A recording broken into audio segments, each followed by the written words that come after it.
Madame, Monsieur, bonsoir. Voici les titres que nous allons développer dans ce journal. Au Proche-Orient, la relance du processus de paix avec 2 heures de retard. La signature de l'accord israélo-palestinien à Sharm el-Sheikh. Yasser Arafat est arrivé en toute fin de journée. Il sera rejoint par Ehud Barak et Madeleine Albright. À Deauville, la Confédération paysanne installe une ferme sur les planches à 2 pas du festival du film américain. La rencontre de 2 mondes, de 2 cultures. La médecine d'urgence sur le terrain avec une simulation grandeur nature. 1 millier de personnes participent à cet exercice. À la clé, un diplôme de médecine de catastrophe. Cinéma avec sans doute le film événement à Deauville. Le couple mythique Steve McQueen et Faye Dunaway dans l'affaire Thomas Crown, remplacés par Pierce Brosnan et René Russo. Et puis football, la rencontre très attendue des tricolores à Kiev en Ukraine, un match plutôt décevant. Les Bleus n'ont pas su prendre l'avantage, 0-0. Ils sont 4e de leur groupe pour la qualification à l'Euro 2000. L'actualité de ce samedi dominée par la nouvelle impulsion du processus de paix au Proche-Orient avec dans 2 heures maintenant, 2 heures de retard, la signature de l'accord israélo-palestinien à Sharm el-Sheikh en Égypte. Après plusieurs semaines de soubresauts, de volte-face, les négociateurs sont enfin parvenus, du moins on l'espère, à redessiner les contours de l'accord de White Plantation. Quelques modifications qui devraient conduire à un nouveau calendrier sur le chemin de la paix. Le détail avec Thierry Tuillier.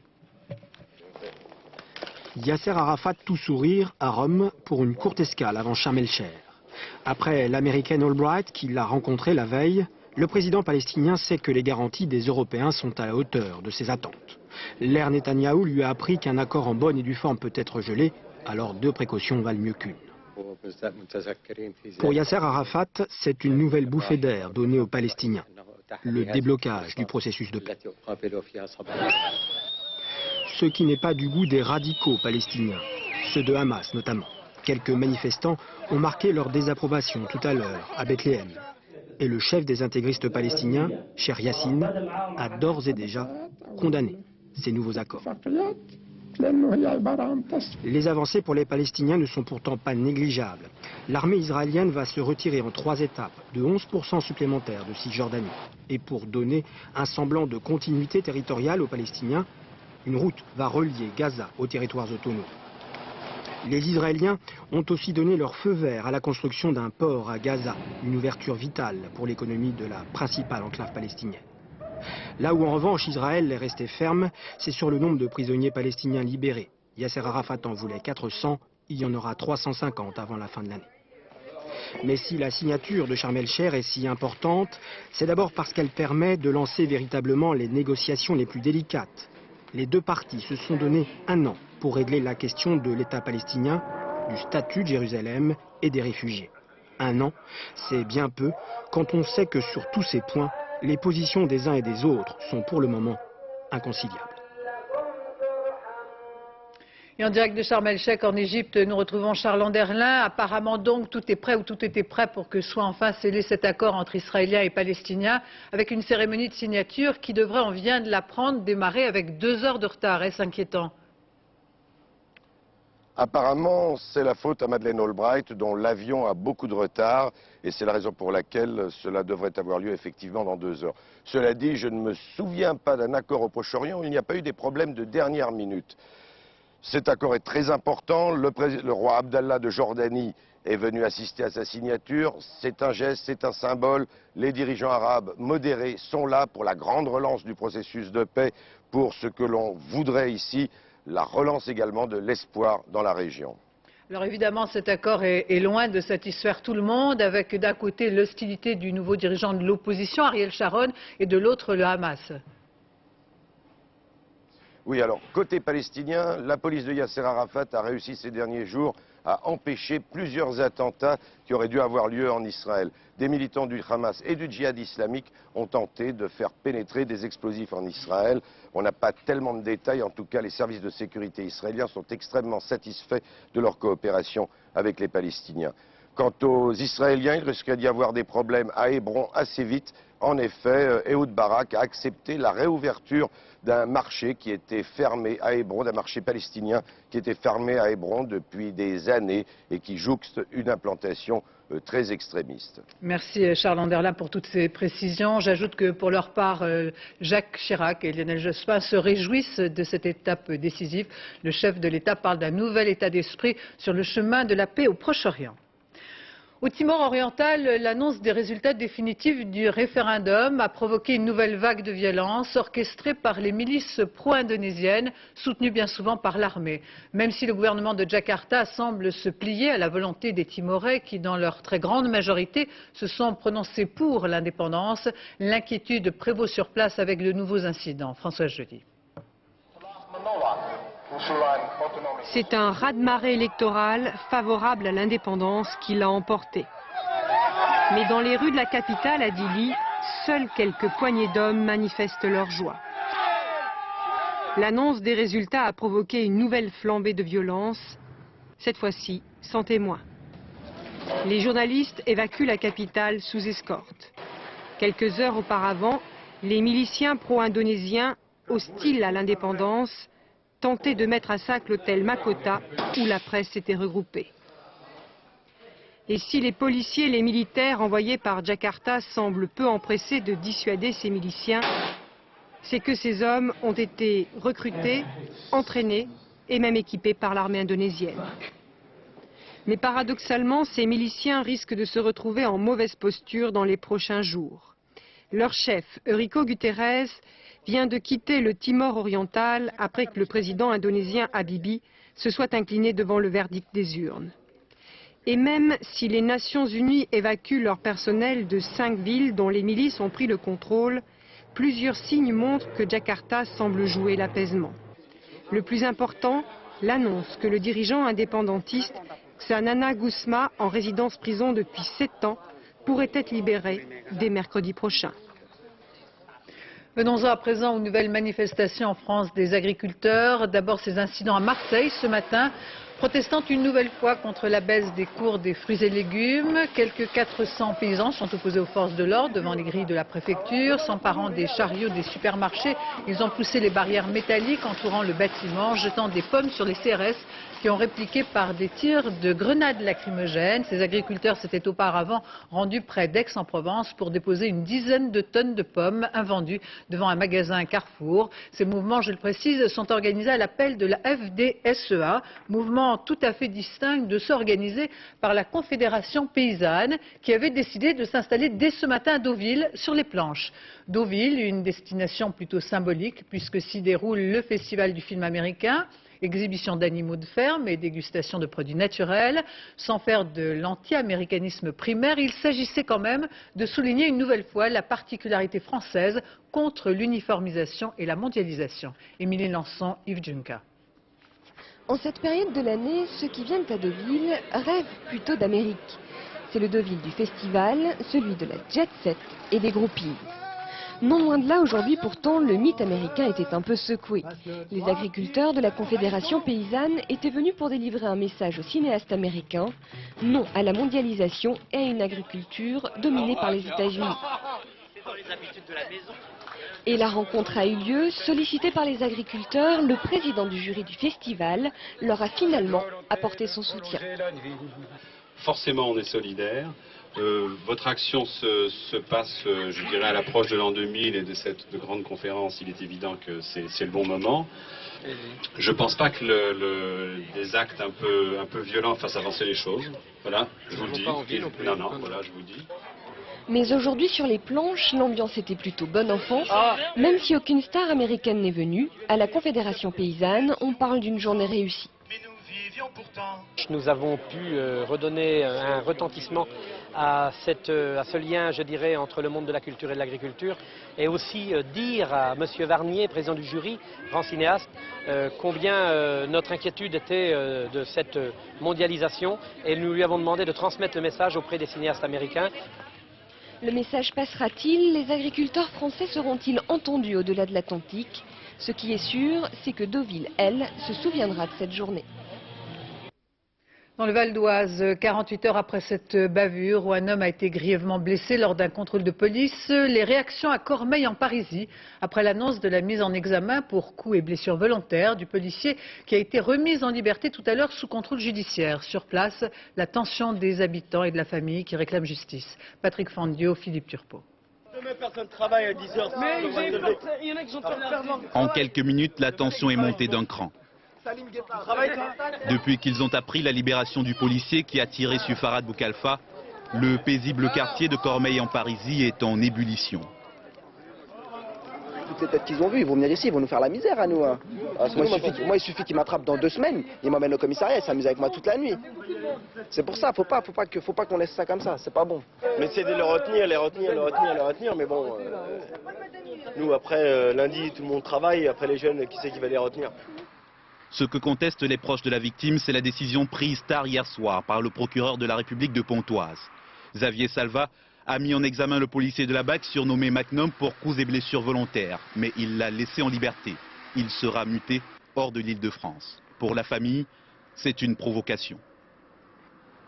La police a tenté de manipuler l'affaire en faisant état d'un accident et en n'avouant pas qu'un coup de feu avait été tiré sur la tête de la victime. Et dans un second temps, le procureur de la République, en qualifiant les faits de violence avec arme et pas de tentative d'homicide volontaire, a lui aussi dénaturé les faits. Comment voulez-vous que dans ces conditions, tous les jeunes qui sont autour de moi, la famille, aient le sentiment qu'elle a droit à une justice? Est-ce que vous pouvez me rappeler pour me dire si monsieur le préfet sera présent? Les proches de Farhad Boukalfa ont obtenu un rendez-vous demain à la préfecture du Val d'Oise. En attendant, la famille de la victime demande à tous les jeunes du quartier de garder leur calme et d'éviter toute forme de violence. En Corse, à moins de 2 jours de l'arrivée de Lionel Jospin dans l'île, rassemblement cet après-midi à Ajaccio. Quelques centaines de personnes, à l'appel des 13 organisations nationalistes, se sont retrouvées autour d'un mot d'ordre commun pour une société corse de droit et pour une solution politique. Présent parmi les manifestants, le nationaliste Marcel Lorenzoni, qui, je vous le rappelle, a été remis en liberté il y a quelques jours après plus d'1 an et demi de détention provisoire. La médecine d'urgence s'exerce sur le terrain. Aujourd'hui à Chalon-sur-Saône, mobilisant plus d'1 millier de personnes, se déroulait un exercice de médecine de catastrophe grandeur nature. Pompiers, personnel du SAMU et de la Croix-Rouge participaient à cette simulation, une façon de tester l'organisation des secours, avec à la clé un diplôme de médecine de catastrophe. Benoît Thévenet, Blaise Grenier. Dans un nuage de poussière, 200 véhicules de secours s'élancent en direction de 3 catastrophes fictives. Un accident de la route, une fuite de produits chimiques et l'explosion d'un séchoir à grains. Sur chaque lieu, de fausses victimes maquillées et installées sous les décombres quelques minutes auparavant. Vous êtes enfoui là-dessous, vous êtes là-dessous, allongé, inconscient. Chacun a son rôle, tout est fait pour sembler réel. C'est une explosion de gaz dans le séchoir et donc les victimes qui sont réparties sur toute la surface du site étaient des agriculteurs en visite par rapport à l'exploitation. Sur le premier chantier, les vrais secouristes commencent à venir en aide aux fausses victimes. Vous m'entendez? Serrez-moi la main. Ces exercices permettent de recréer les conditions d'une catastrophe, c'est-à-dire plusieurs dizaines de blessés qu'il faut dégager tout en travaillant en parfaite coordination avec tous les services de secours. Ça c'est lui.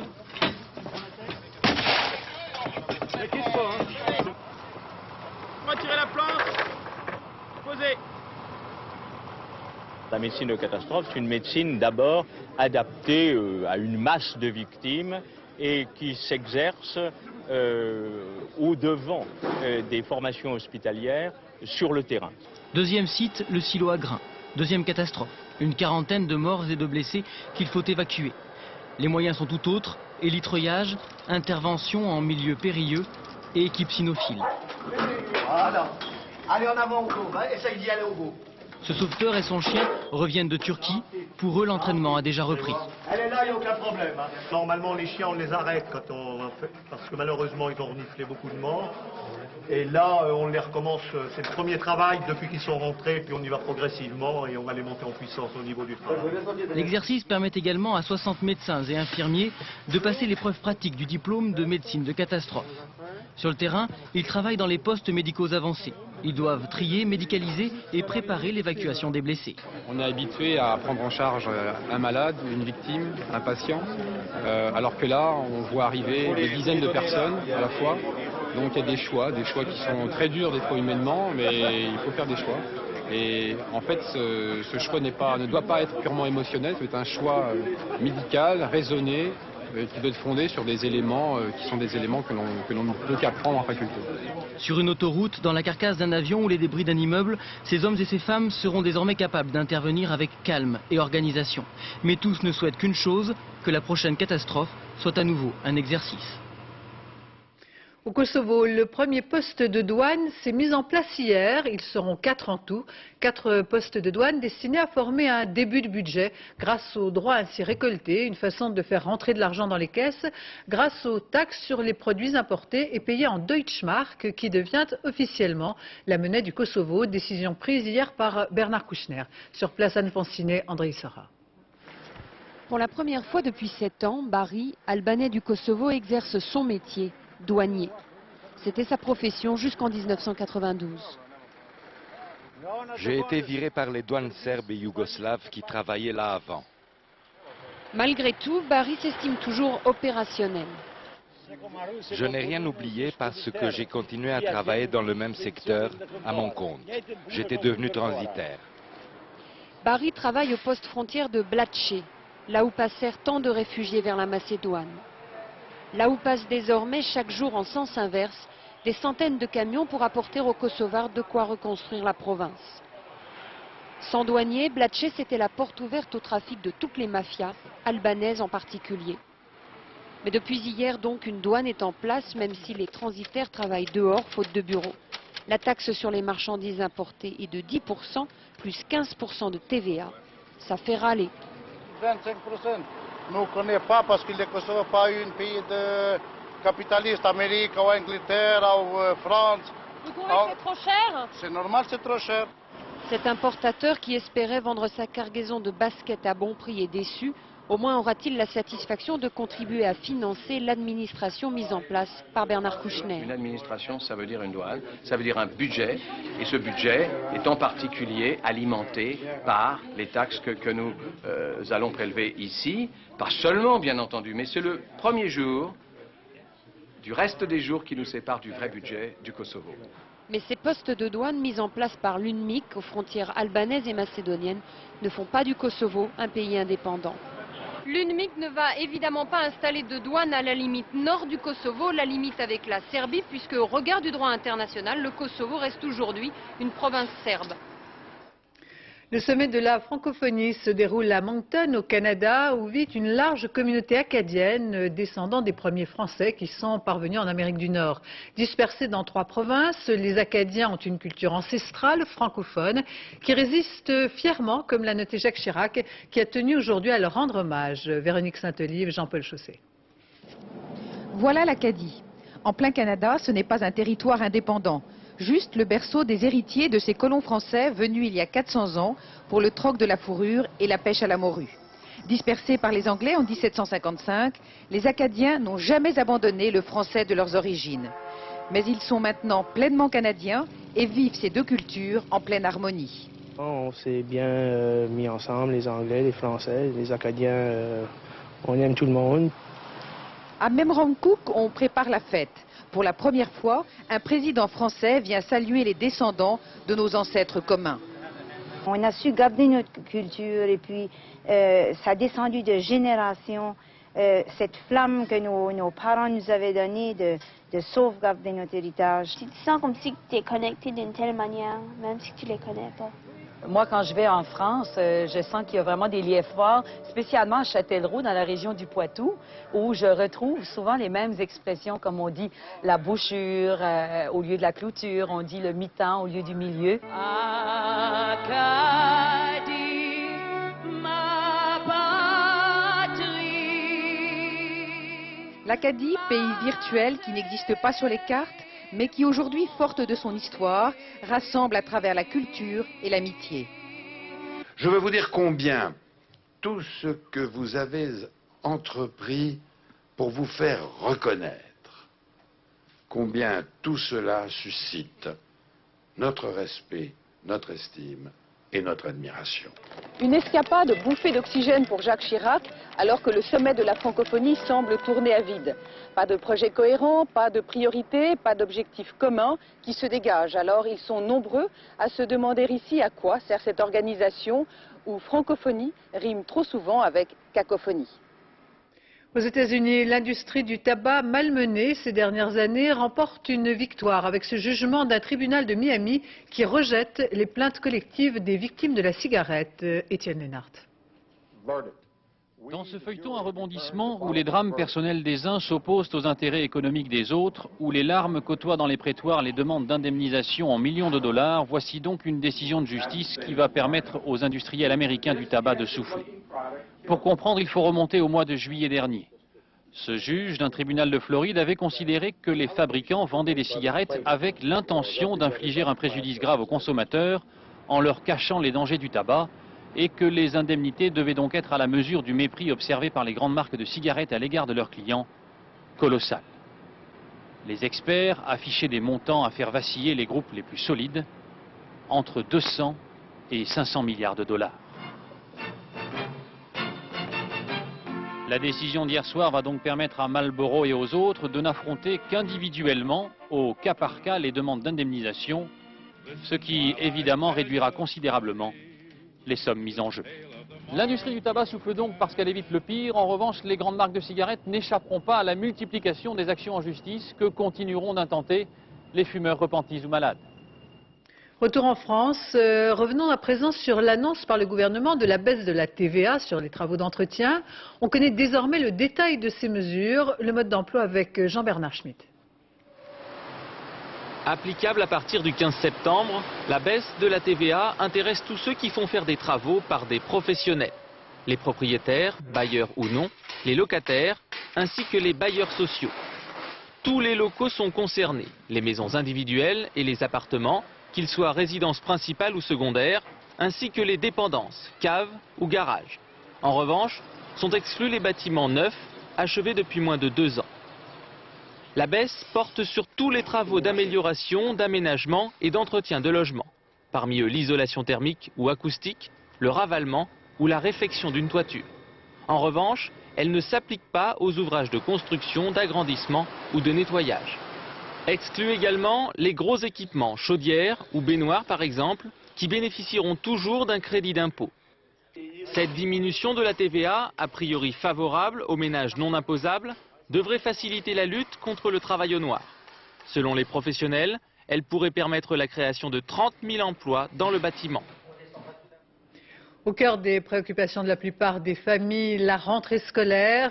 Lundi prochain, ce sera le jour de rentrée des lycées professionnels. Cela concerne 780 000 élèves. Or, il faut savoir que le coût des fournitures est plus important que dans une classe ordinaire. Ils font coûter entre 3 000 et 5 000 francs. Certains parents hésitent. Didier Guyot et Thierry Meunier ont suivi le parcours de cette jeune fille qui entre en BEP hôtellerie-restauration. Je cherche une 36. Oui. La veste, pardon, excusez-moi.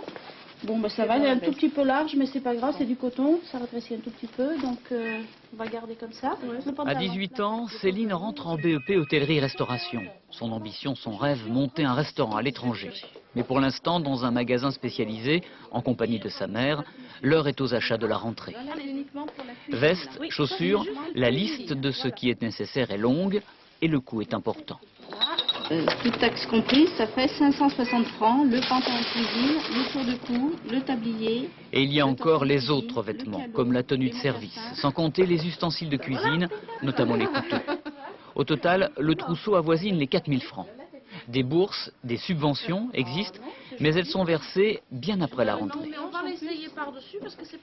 Lorsque les élèves font des stages, ils ont besoin de leur tenue, autrement on ne les prend pas. Et en plus, dans la vie active, quand ils sont dans la vie active, ça leur servira.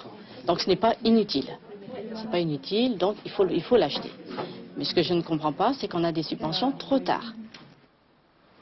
On se rend compte que c'est cher, mais on rentre dans un métier où on a beaucoup de débouchés. Et on se dit que si on se donne vraiment la peine, on peut y arriver. Donc on se dit ça va peut-être cher, mais si on peut y arriver, bon, on arrivera loin. Donc autant tout donner au départ. Lycée Hélène Boucher à Vénissieux. Comme Céline, 400 élèves suivent ici un enseignement professionnel. Des élèves pour qui il faut tout faire pour que l'argent ne soit pas un obstacle. On a des familles qui viennent nous voir et qui trouvent que c'est un investissement lourd pour des budgets, d'autant plus qu'on a pas mal de familles monoparentales. Lundi à 8 h, Céline sera présente pour la rentrée. Des rêves de grande cuisine plein la tête.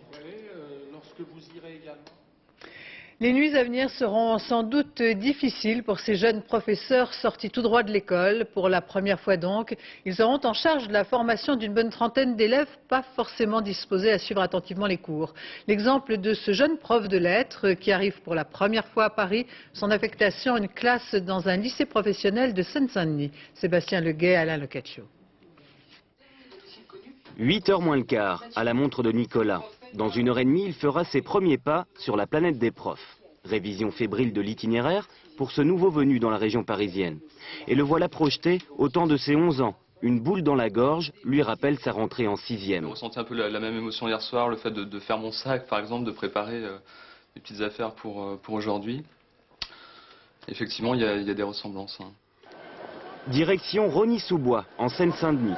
Pour ce premier trajet, 2 ou 3 hésitations lui font perdre du temps. Nicolas vient à peine de débarquer à Paris, alors sa maîtrise des lignes RER n'est pas encore parfaite. Sa première affectation n'est pas à la hauteur de ce qu'il espérait. J'avais demandé l'Académie de Lille en première position, l'académie qui est traditionnellement déficitaire, donc c'était un peu la surprise. Et bon, c'est d'autant plus dur que je laisse mon amie là où j'habitais, à Saint-Omer. Elle reste nommée dans l'Académie de Lille. Bonjour. Bonjour. C'est par où la Voilà, premier étage, par là. C'est pas encore commencé là, Non, on va commencer. D'accord, merci. Petit café d'accueil avec le proviseur du lycée. Nicolas tâte le terrain. Il n'est pas classé ni sensible, ni ZEP, ni sensible. La distribution de l'emploi du temps, moment attendu et redouté. Encore faut-il le déchiffrer. Tu peux m'aider 3 secondes parce que j'ai quoi comme niveau là? 1V c'est quoi? C'est les BEP ou les 1 c'est les BEP et Comme le collègue est syndicaliste, Nicolas en profite pour prendre rendez-vous. Je viendrai peut-être voir aussi pour renouveler ma cotise. Très vite, c'est la traditionnelle négociation sur les horaires. Mercredi matin, ça te dit rien de petites heures? Bah ouais, c'est vrai qu'a priori, ouais, je sais bien, ouais, mais c'est vrai qu'a priori pour le moment. Des heures de PLP2 en plus? C'est au moins pas impressionné par la classe. Elisabeth l'a pris sous son aile. Elle lui montre quelques repères comme le casier. Alors, Ah bah voilà. Nicolas Lejean se sent à présent chez lui, avec quand même une dernière appréhension. Lundi, ce sera à son tour d'accueillir les élèves. La grande braderie de Lille, 2 millions de personnes attendues cette fin de semaine sous le soleil. Commerçants, restaurateurs et particuliers se partagent les trottoirs de la ville dans une ambiance de fête pour vendre tout et n'importe quoi. Le bonheur de chiner, Marianne Mas, Dominique Mas. 15 h, top départ officiel de la braderie, sauf que chaque année, la montre prend de l'avance. On ne sait jamais quand ça commence, ni quand ça finit. En un week-end, c'est toute la ville qui déménage, des greniers qui descendent sur les trottoirs et qui remontent vers d'autres greniers en attendant l'année suivante. 5 francs une image pieuse. 5 francs la Barbie. Au royaume de la Chine, on observe d'étranges phénomènes comme ces appendices ventraux qui vont se gonfler en un week-end. À chacun sa technique, à chacun sa braderie. En fait, ce qui est important, c'est que dès qu'on voit un truc, il faut s'arrêter et puis il faut le prendre. Sinon, après, il y a tellement de choses qu'on passe et qu'on oublie, quoi. On se dit on va revenir et puis on revient jamais. Exactement. Parce que la marée va dans un sens, mais... On a du mal à nager contre courant, donc... Et ici, on marche au courant continu, 2 millions de personnes à battre le pavé et parmi elles de plus en plus d'étrangers, calculettes à la main, à la recherche de bonnes affaires. Est-ce qu'ils sont durs en affaires, les étrangers? Oh, ça va, ça va. Ils sont cool.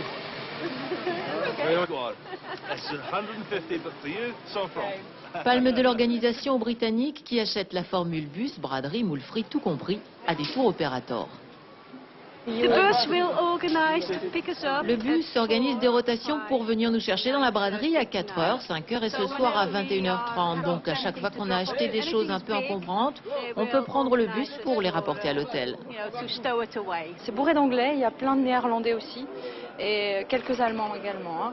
Donc là ça bouge énormément, ça rentre, ça sort, ils trouvent tout ce qu'ils veulent ici, et ça bouge énormément. Ça fait que ça. Ils adorent les moules frites. Moules frites. Une braderie sans moules frites, c'est un peu comme le Nord sans terril, quelque chose qui manquerait sur la photo souvenir.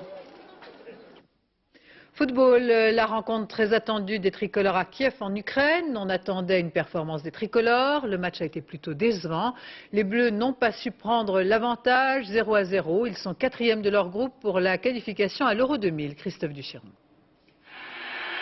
Ni franchement bon, ni franchement mauvais. En première période, les Français sont franchement moyens. Les Ukrainiens tirent les premiers, mais Barthez arrête le ballon.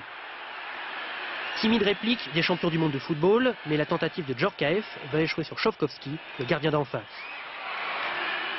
À la demi-heure de jeu, l'occasion la plus dangereuse des 45 premières minutes.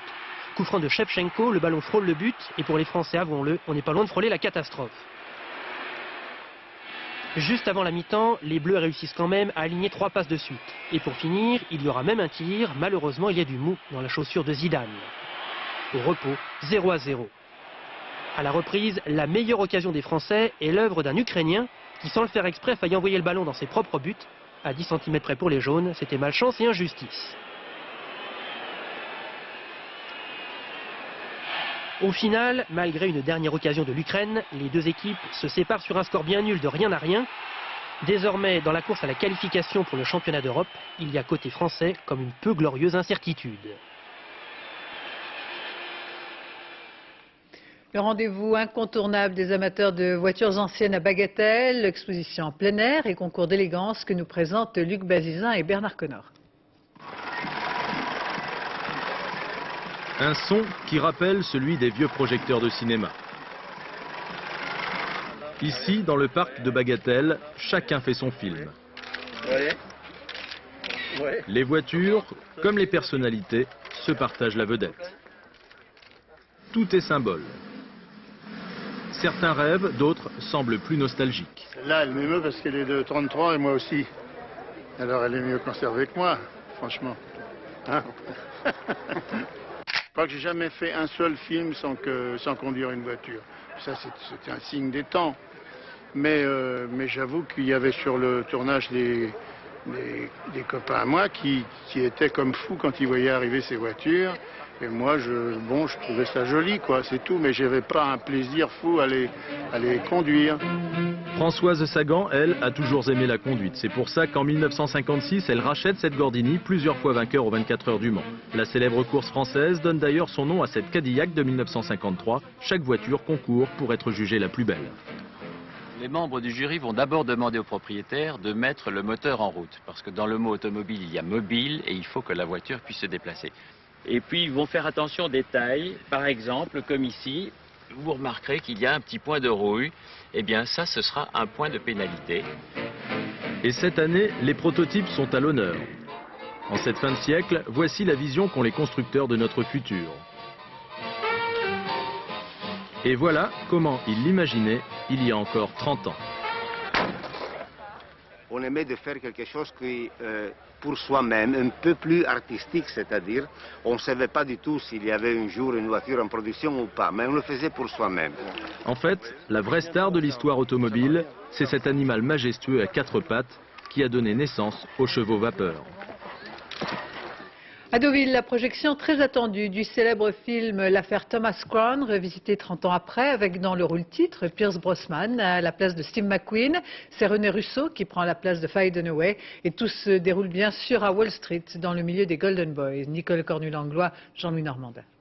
Instant de détente pour Pierce Brosnan, dans une rude journée de stars très sollicitée. Le prestige de James Bond ne lui laisse aucun répit. Mais il n'est pas à Deauville pour cela. Il est producteur et acteur principal de Thomas Crown. Il forme avec René Russo le nouveau couple mythique et magnétique de cette nouvelle version. Dans un style plus contemporain que la première, mais tout aussi torride. Thomas Crown est un financier réputé qui a le goût du risque. Elle est l'agent d'assurance chargé de le piéger.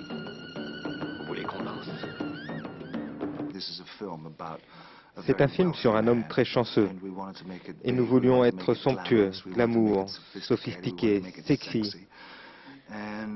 Et nous n'avons aucune honte là-dessus. Et nous célébrons toutes ces qualités. Cet homme solitaire, qui a tout, veut encore plus. Collectionneur d'art, il se rend régulièrement dans un musée de New York pour admirer des toiles de maître. Il trompe l'ennemi en montant un faux enlèvement et réussit à emporter une toile de Monet. Mais il est soupçonné par une femme plus lucide que les autres enquêteurs. Il trouve en elle une adversaire à sa dimension. Vous préférez la traque au gibier? Et lequel des deux préférez-vous? C'est-à-dire? Ce n'est pas pour l'argent. Vous aimez surtout chasser. Peu de femmes y sont autorisées. Un peu comme le poker. On n'y invite pas les femmes. Et pour vous, qu'est-ce qui était le plus difficile à jouer? La sexualité, être vrai avec cela, le pouvoir de rester juste avec cette sensation, ne pas en être détourné, ne pas être frivole dans la vie comme je le suis moi-même, mais au contraire, être déterminé.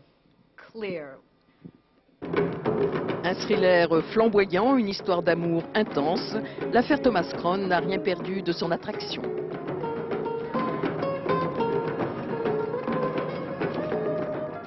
C'est la fin de ce journal. Je vous rappelle le principal titre au Proche-Orient, la relance du processus de paix avec, dans 1h30 maintenant, on l'espère, la signature de l'accord israélo-palestinien à Sharm el-Sheikh. Yasser Arafat est arrivé en toute fin de journée. Il sera rejoint par Ehud Barak et Madeleine Albright. Dans un instant, la météo Isabelle Martinet, 20h55, le plus grand cabaret du monde, présenté par Patrick Sébastien. 1h du matin, le dernier journal, Florence Duprat. Demain à 7h, dans Thé ou Café, Catherine Sellac reçoit Boris Cyrulnik, psychiatre et ethnologue. Je vous retrouve demain dès 13h. Je vous remercie de votre attention. Excellente fin de soirée sur France 2.